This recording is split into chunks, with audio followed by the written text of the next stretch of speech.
Everyone, how are you all? I hope आप सभी अच्छे होंगे ना। सभी का स्वागत है हमारी आज की वीडियो में। और आज की इस वीडियो में हम बात करने वाले हैं about file input and output in C programming language. बहुत एक छोटा सा डिस्कशन करने वाले हैं, लेकिन इससे आपको एक स्कूल की स्टोरी भी रिलेट करनी होगी, तब बहुत ही इंटरेस्ट आएगा पढ़ने में। मैं लिटरली बता रही हूँ कि जैसे आप याद करिए अपने कंप्यूटर लैब के डेज़, कि जहाँ पर कंप्यूटर लैब के थोड़े स्ट्रिक्ट टीचर हुआ करते थे मतलब इन माय केस तो ऐसा था। तो अलग ही माहौल होता था लैब के अंदर कि आपको हर चीज़ डिसिप्लिन में करनी है, ये असाइनमेंट कैसे करना है। जब सर समझा रहे हो तो बिल्कुल ध्यान नहीं होना चाहिए एक सिस्टम के ऊपर बस।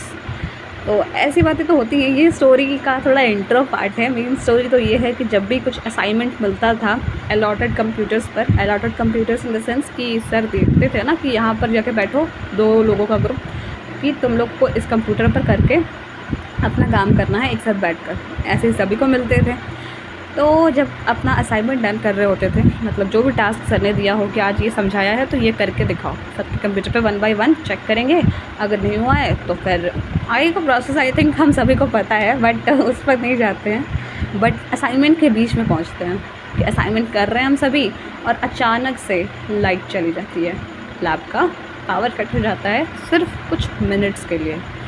और हमने असाइनमेंट तो करने में इतना खो गए थे कि Ctrl+S दबाया ही नहीं था जितना टास्क किया था वहाँ तक।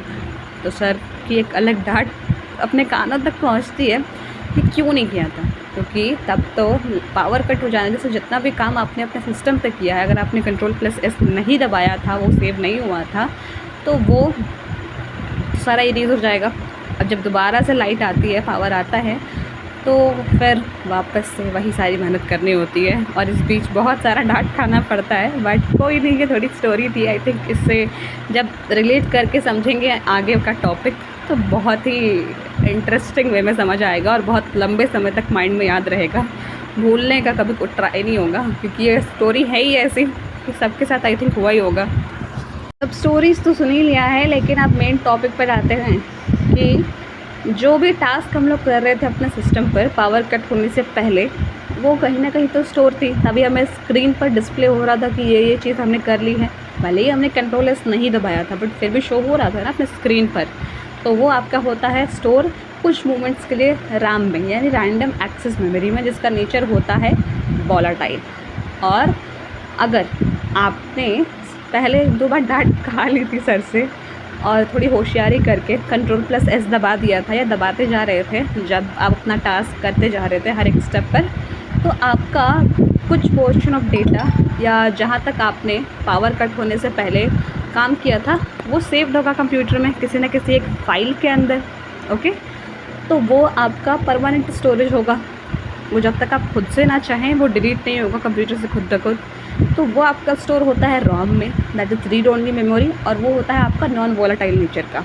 तो अब इन दोनों वर्ड्स का मतलब क्या है, वोलेटाइल नॉन वोलेटाइल, आप खुद ही एज्यूम करिए ना। रैम में यानी पावर कट होने जाने के बाद वो सारा का सारा डेटा इरेज हो जाता था, मतलब कि सारा भूल जाता था रैम जहाँ पावर कट हुआ। लेकिन रोम नॉन वोलेटाइल है, यानी नहीं भूलता है, वो प्रॉपरली परमानेंट डेटा स्टोर करके रखता है जब तक आप खुद से उसको डिलीट ना करें उस फाइल को। तो बस इतना ही सारा टॉपिक था। तो फाइल हमें ऑप्शंस प्रोवाइड करता है कि हम उसमें चेक कर सकते हैं ओपन करके क्या डेटा स्टोर किया, उसमें कुछ ओवरराइट भी कर सकते हैं, या फाइल का नेम भी रीनेम कर सकते हैं, या अगर चाहे तो उसको डिलीट भी कर सकते हैं, आप पर डिपेंड करता है। तो फाइल हमें इतने सारे ऑप्शंस प्रोवाइड करता है, जिसके बारे में हमने टेक्स्ट फाइल्स और बाइनरी फाइल्स के रूप में बहुत सारी इसकी फैसिलिटीज़ को पढ़ा है, डिफरेंट मोड्स को पढ़ा है जो हम लोग ओपन करते हैं वक्त लिखते हैं। तो आप उन वीडियोज़ को देखेंगे तो ज़्यादा हेल्प होगा।